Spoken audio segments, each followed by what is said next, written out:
Good morning.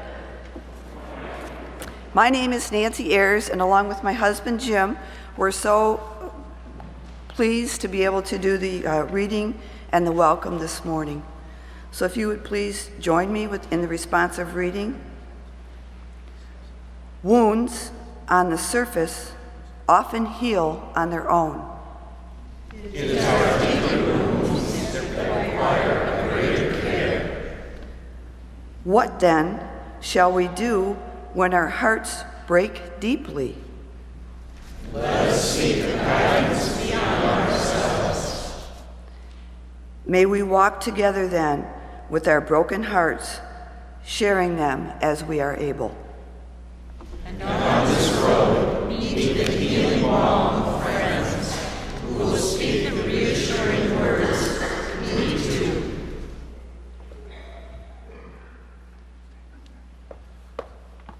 Good morning. I'm Jim, and it's a real pleasure to do the welcome this morning. Nancy and I became official members of Fountain Street Church just in February of this year, but we have a story and a long history with Fountain Street that I'd just like to tell you a little bit about. 30 years ago, both Nancy and I, Nancy with her son Kyle, me with my daughter Bethany, both of us had gone through the trauma of divorce. Both of us were trying to find our way and get connected to our compass and really figure out where we were going in our lives. And I guess in one of the miracles of our lives, we actually found each other, believe it or not, on a blind date. And about the same time, we found Fountain Street as well. And in fact, we were married here 28 years ago. And it was a really interesting and different service. We had some things like Apache Indian prayers and poetry that we put together for the service. Kind of by accident, the theme of our wedding was 12. It was about 12 people in about 12 minutes. And at the conclusion of which, neither one of our mothers were really convinced that we were legally married. Over the years, as we raised our family, as both of our careers blossomed and grew, we kind of lost touch with Fountain Street. We became so busy. Not totally. We would come back occasionally for a lecture or maybe a holiday service or a concert, and always be reminded how special this place and this community is. And we always intended to come back to it, but we never quite found the time or the energy to do that. Then just earlier this year, we reached another milestone in our lives, now with grandchildren. We decided to make a big change and we downsized. We sold our house in Cascade, we gave away the majority of our possessions, and we moved into a condo at the old People's Building right around the corner from here. And what a wonderful opportunity for us. We knew it was the right time for us to come back to Fountain Street in a much more committed way, and we're so happy to be here. Nancy and I love Fountain Street Church for a couple of reasons I want to tell you about. First, it's the community work. We're very passionate about making a difference in our community, and we love what we do here at Fountain Street to help those in the community that are disadvantaged, that may be powerless, that don't have a voice, regardless of who they are, where they came from, or what they believe. And we're very, very happy to be a part of that. Also, Nancy and I spend a lot of time seeking experiences that enrich our lives, that bring us closer together, that again bring us closer to that compass for our lives and the meaning of our lives. And sometimes that's really simple things like walking it on by the river on a crisp fall day or spending an exhausting day with grandchildren. Sometimes it's a little more exciting things like a month ago rappelling down a 30-story building for Easter seals, or just 2 weeks ago today climbing to the summit of Angel's Landing in southern Utah. Fountain Street gives us that kind of experience for a couple of reasons. First of all, it is, for one, this beautiful building and space that is so special. Secondly, it's the really extraordinary and beautiful music that we hear and experience here every week. And probably most importantly for us, we really enjoy being part of a spiritual community and a church that doesn't tell us what to think, but challenges our thinking. A spiritual community and church that doesn't tell us how to act, but calls us to action. If you're a longtime member here, or if you're just somebody who is here for the first time visiting, like we did one day, and checking it out, welcome to Fountain Street Church. Here, may you find the direction, the experience, and the connection that you're seeking. Welcome.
That's actually a hymn in our hymn book that Jean and Bob have put together, it's kind of fashioned into a brief anthem.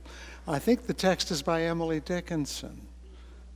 So I wanted you to have that. You can look it up. Who knew that your hymn book was a source of great music or great poetry? In the Revised Common Lectionary for this week, the Christian community heard part of the passage from Mark 10. It's always longer than I give you because, well, it's easy. There's so much in it that just sometimes 3 or 4 sentences have enough to go on. In Mark it says, and Jesus is talking here, you know that among the Gentiles, those whom they recognize as their rulers lord it over them, and their great ones are tyrants over them. But it is not so among you. Whoever wishes to become great among you must be your servant. And whoever wishes to be first among you must be the slave of all. As I continue to remind us every week of the struggle for justice in terms of law enforcement and communities of color and LGBT communities as well, I lift up Laquan McDonald, who was a 17-year-old black youth who was killed in Chicago on October 20th of 2014, just a year ago. Here is what the police at the scene told reporters, according to Slate magazine, I believe. Around 9:45 p.m., a squad car responded to a call that someone was trying to break into cars in an industrial area in the southwest side of Chicago. The officers found a boy, Laquan McDonald, standing in the street with a knife. They observed him stabbing the tires of vehicles. When they ordered him to stop, to drop the knife, he ignored them and walked away down the street. The responding officers didn't have a taser. Waiting for one to arrive, they followed McDonald in their vehicle. A second squad car arrived.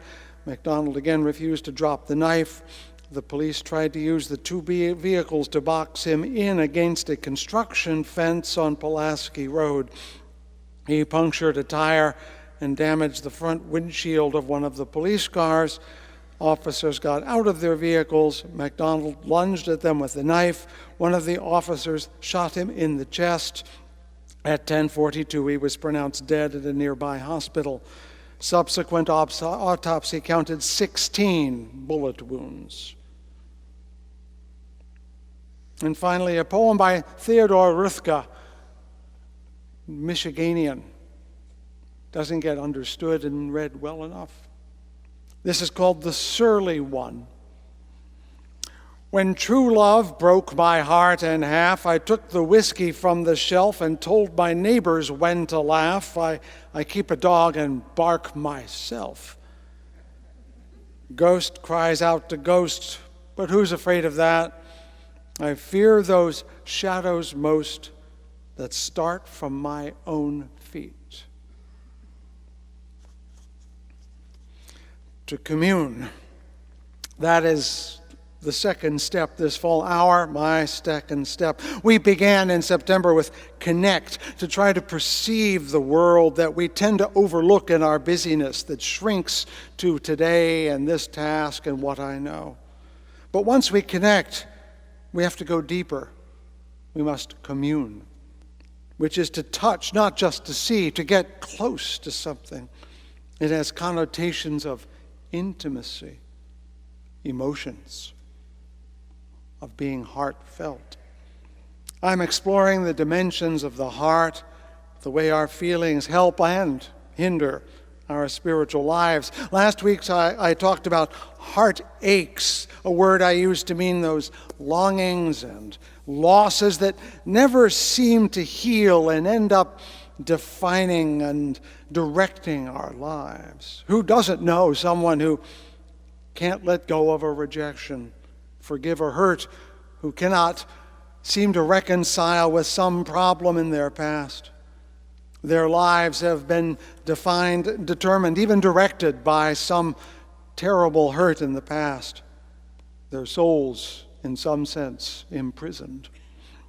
I also said last week that groups can harbor such defining heartaches.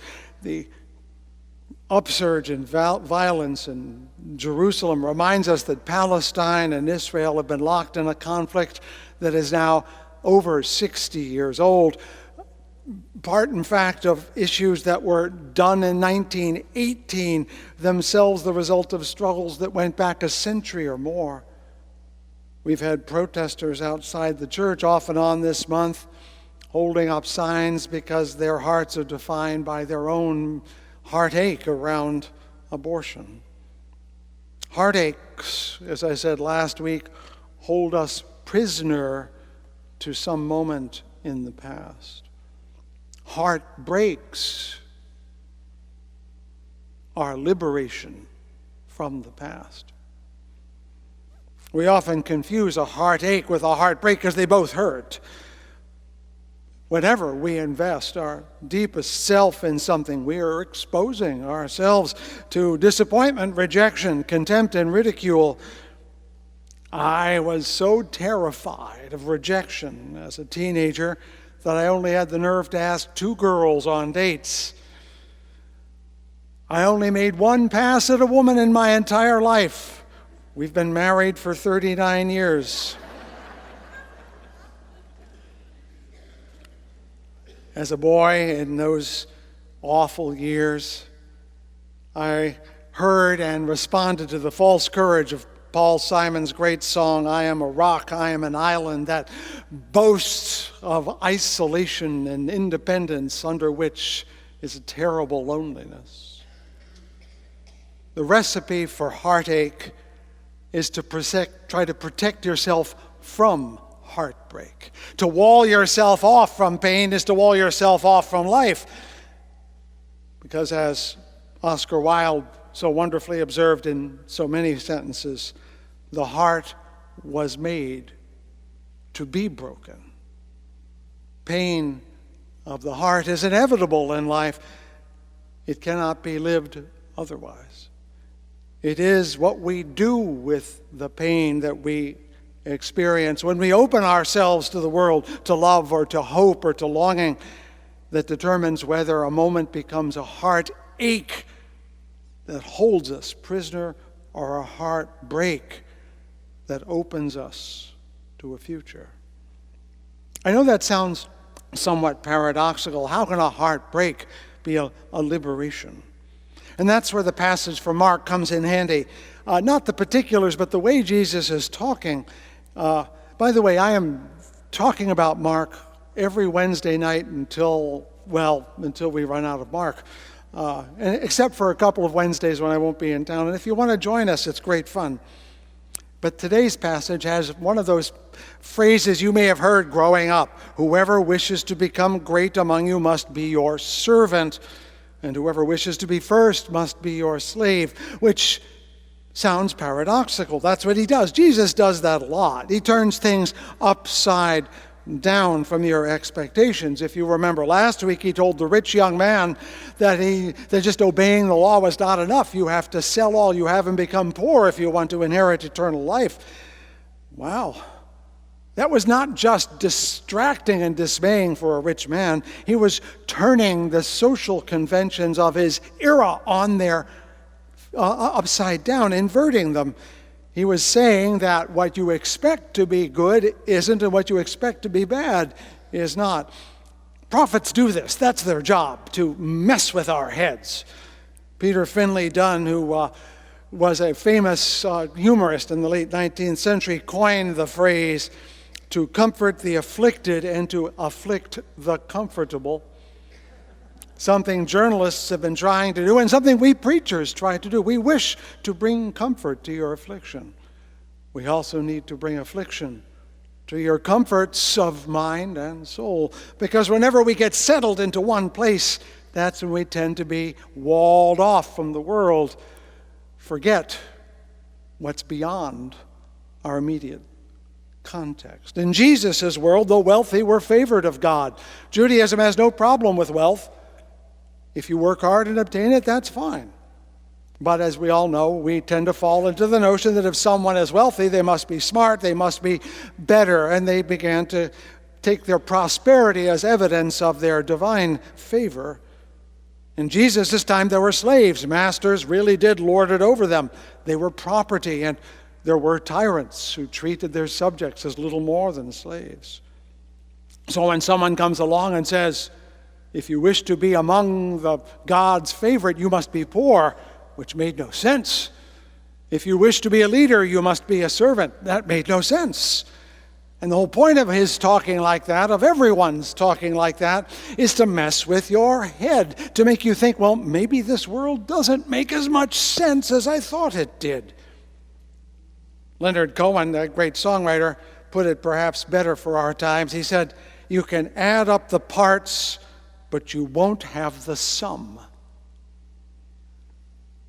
When we think about it, the world doesn't add up. But we tend to think it does until a prophet like Jesus comes along and says, not something we don't know, but something we already know and are trying to avoid. He breaks our heart by ruining our expectations, by telling you the world is not the way you expect. Heartbreak makes us question what we think is true about ourselves, about others. And only in questioning that are we then open to a possibility beyond what we imagined. I got to tell you that music class was the only class I liked in high school. I'm not fastidious, so math and I were not friends. I fell asleep Wuthering Heights. I was not alone, but I fell asleep reading Wuthering Heights. It's not a book for teenagers, let's be honest. History class I found boring because my father was kind of an historian, so I'd been there and done that already. Chemistry and biology had math, and well, you know about that already. But music was interesting. Somehow the mystery of those dots and lines turning into sounds that became songs and how they became harmonic and melodic, that was fascinating. And without anyone telling me, I went down to the local library and took out books on harmony and counterpoint and kind of hacked my way through them. And I bought music paper and wrote out things, and I took out scores to try to understand how those notes fit together on the page. I did play instruments. I wasn't good at it, but I enjoyed it. But what thrilled me about music was how it was formed. It was just fascinating.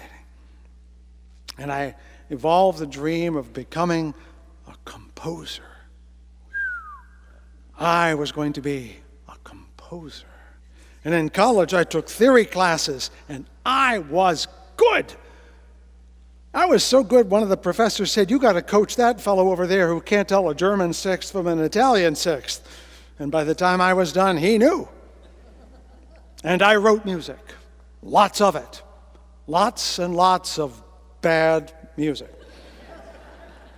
I thought I'd get better. After all, if you do something long enough, you should get better. And I did learn how to follow the rules. It turned out I had more gift of understanding music than the gift of creating it. I denied this for a long time. Others, had started when they were younger. I was relatively new at this. And I applied to graduate school in composition and was politely declined. On a whim, because I'd taken some religious studies courses, I applied to a seminary. I thought about it. Should I try this out? And they said they would let me go in, and I said, okay, I'll do that. And who knows? We'll see what happens. But I still kept in my mind this notion that somehow I could be a composer. That was 40 years ago. It took a very long time to admit that my first dream would not come to pass. I so saw myself laboring over symphonies and operas and string quartets. Long after college, I continued making sketches of movements and pieces and songs, sometimes hundreds of bars. Well, this summer I went down to my basement, which is really a warehouse of my past, and I'm asking myself, can I really keep this anymore? And out it went. Oh, I saved a few things so that I can remember when I came that close to being pretty good. And I have lots of musical scores, which you are free to take, which I have left in the office. Not mine, real composers, Mozart and guys. They're free, please, get rid of them. That dream is over. It has been for a long time. And it's been breaking my heart for 40 years. My great heartbreak was the death of my dream of becoming a composer. That I kept the remains of the dream so long as proof of how deeply invested I was in being that. Giving it up meant admitting I was not going to be the man I hoped to be. What kept that defeat from becoming an imprisoning heartache was that as I entered seminary, I found myself intrigued by that world too. It turned out, in fact, that worship, crafting sermons, organizing the worship service, touched some of the very nerves I had found aroused in music school. And the good news is, you don't have to be perfect to be a decent preacher. I saw something new as possible, something that I hadn't seen before. And my heartbreak opened the door to a new way of living. 40 years later, I cannot deny that my gifts and my challenges are better suited to the life I have led than the life I imagined. In fact, it became clear over time that had I pursued a musical career, I would be a far poorer musician than I was a minister, a far unhappier man, and probably not married to the most perfect woman in the world. My heartbreak liberated me. That dashed dream was the crack in the shell that allowed me to see beyond my initial dream and see a world that was larger than my own limited plans. Leonard Cohen's song is the same one that says the crack is where the light gets in. That's what heartbreak means. It cracks that shell that you have created around yourself, that dream, that plan, and suddenly the light from the outside comes streaming in. Heartbreak is when we realize that what we wanted or dreamed is actually less than we could be, smaller than we should be. It saves us when it cracks that shell we all create with our plans and dreams and lets the larger light of truth in. You know, when I speak of a shell, that's a wonderful metaphor, and of course you can't help but think of those little chicks you used to see that would poke their ways out of their shells, and you could see them all scrawny and ugly getting out. And that reminded me when I thought about it that it's not really reality that cracks that shell we all have. It's actually ourselves that do it. It may feel like something outside or someone cracked it, but in reality, we're the ones who feel the shell confining us at some point. The comfortable place that protected us suddenly becomes enclosing, confining, something we have to get out of or perish. The comfortable place becomes an affliction, a confinement. And there are only two options when the shell of your hopes and dreams suddenly feels too small. You either grow and crack it, or you voluntarily shrivel and stay inside. That's the difference between heartache and heartbreak. Heartache says, I'll take this shell and shrivel up and I will live here and be miserable, rather than break the shell and risk something else. Heartbreak says, I can't stay here one more moment, and it cracks the shell open, and you don't know what it's leading to, but you know you can't stay there. We all come to a point, maybe more than one point, where we have to choose to grow or wither. And I can understand why some people choose to wither, choose the heartache. Better the devil you know than the devil you don't, they say. The benefit of growth is kind of abstract. What? But the price and the cost of change is obvious. You will be exposed to new challenges, new pains, new risks, and you will be exposed. That shell will not protect you anymore. Even if we crack it, we often have to make several attempts before we get through. Sarah Teasdale, one of my favorite poets, reminds me that it is strange how often a heart must be broken before the years can make it wise. Some lessons take a long time to learn. Some shells take more than one push to get out of. Remember, I kept lots of music for 40 years before I realized it was no longer part of my future. The past can be a womb or a tomb. I look over the world and its struggles, so many born of pains inflicted generations ago. Remember, I mentioned Israel and Palestine going back most of 2 centuries. Well, if you read the Torah passage this week in synagogues, you'd read about the curse of Noah. Anyone here know about the curse of Noah? Apparently, Noah got drunk. He was the first person to discover alcohol, so he wasn't good at it. And he kind of flounged about in his tent, and his robe came off, and so he was exposed. And according to the story, his son, Canaan, came upon him and covered him up. But he actually saw his father naked in the process, and for that he was cursed. It's ancient. I'm not trying to justify it. That's the way the story is written. And it's the justification in Scripture for Noah cursing Canaan, saying that he would become a servant of his son's descendant, of his son Shem's descendant. Shem is the father of Abraham, who is the father of Jacob, and therefore the ancestor of Israel. It's a story to explain why it is the Israelites took over Canaan in the Torah.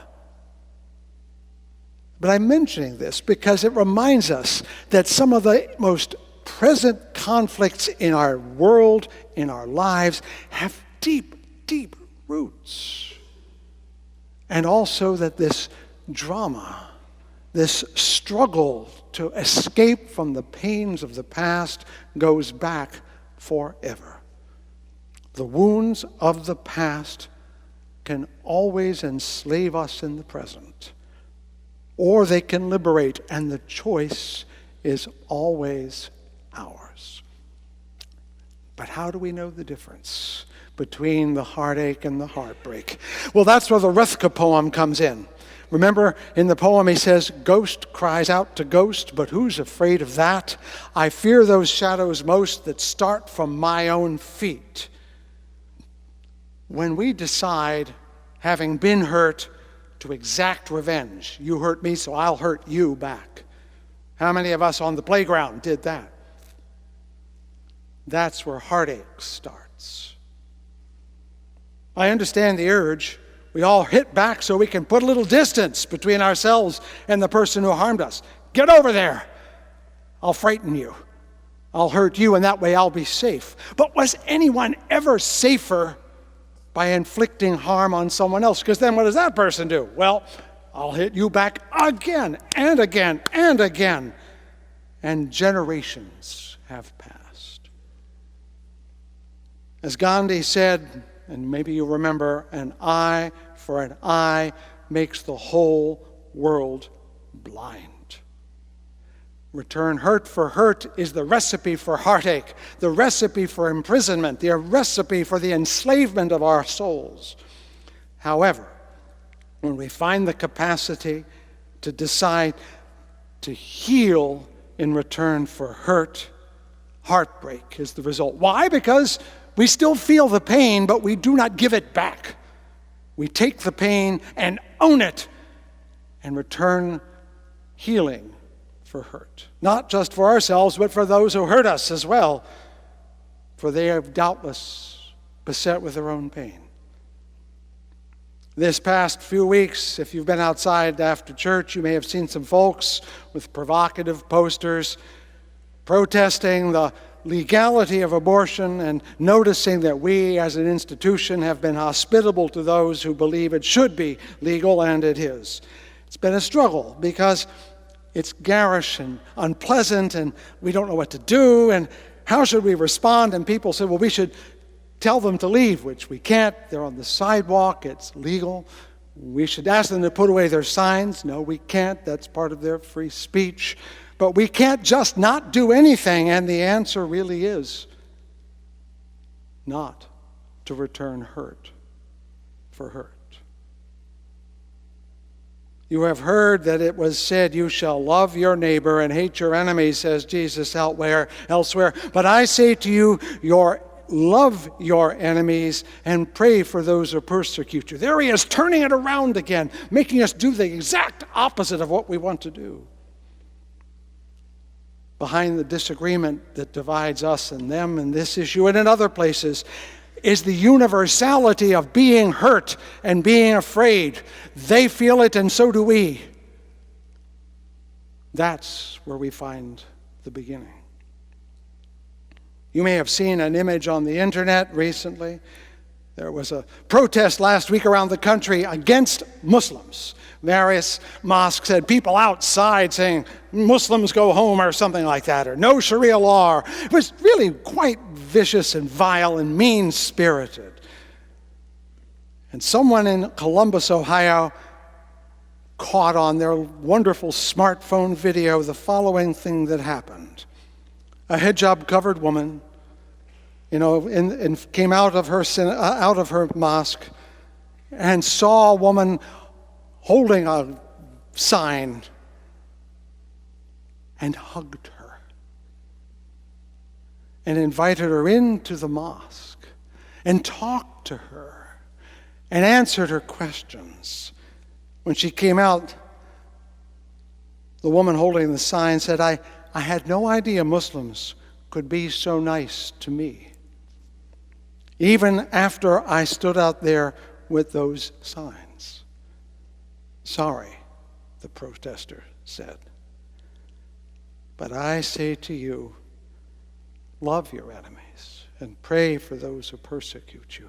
Let us make a world united by our heartbreaks, not divided by our heartaches. Let us find ways to crack the shells of our lives and of our communities that will let more light in, not keep the world of light out. Let us dare to be in pain together, and perhaps we can save our souls and those of others. By the way, she left the mosque without her signs. May these words of my mouth and the meditations of my heart be found true in thy sight, thou who art my rock and my Redeemer. Amen and amen.